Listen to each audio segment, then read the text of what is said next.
Interbank में dollar की कीमत में तारीख की बुलंद तरीन सतह पर पहुंच गया है। इंटरबैंक में डॉलर की कदर में 84 पैसे इजाफे के साथ 301 रुपए 6 पैसे पर ट्रेडिंग कर रहा है। ओपन मार्केट में डॉलर की कदर मुस्तहकम रही है। डॉलर 314 रुपए पर ट्रेड हो रहा है। मजीद तफसीलात जानते हैं ब्यूरो चीफ कराची खुर्शीद रहमानी से। जी खुर्शीद, बताएगा डॉलर की ऊंची उड़ान जारी है।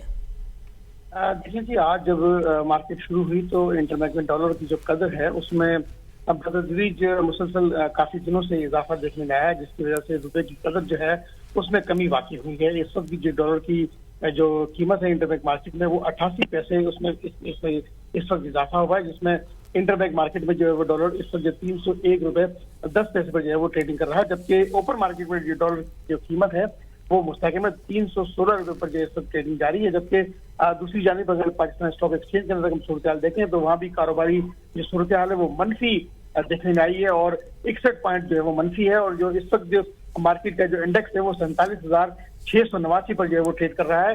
जबकि स्टॉक एक्सचेंज की बात करें तो उसमें 48,000 का हिस्सा जो है वो गुज़िश्ता हफ्ते अबूर कर गया था, उसमें भी मार्केट के अंदर जो है वो मनफी रुझान देखने में आया है। और दूसरी जानिब जो डॉलर है उसकी जो उड़ान है उसको तो ऐसे पर लगे हैं कि उसकी जो कीमत है वो जो है वो ठहरने का नाम ही नहीं ले रही और इंटरबैंक मार्केट में 301 रुपए 10 पैसे पर इस वक्त जो है वो ट्रेडिंग जारी है। सही, बहुत शुक्रिया खुर्शीद रहमानी।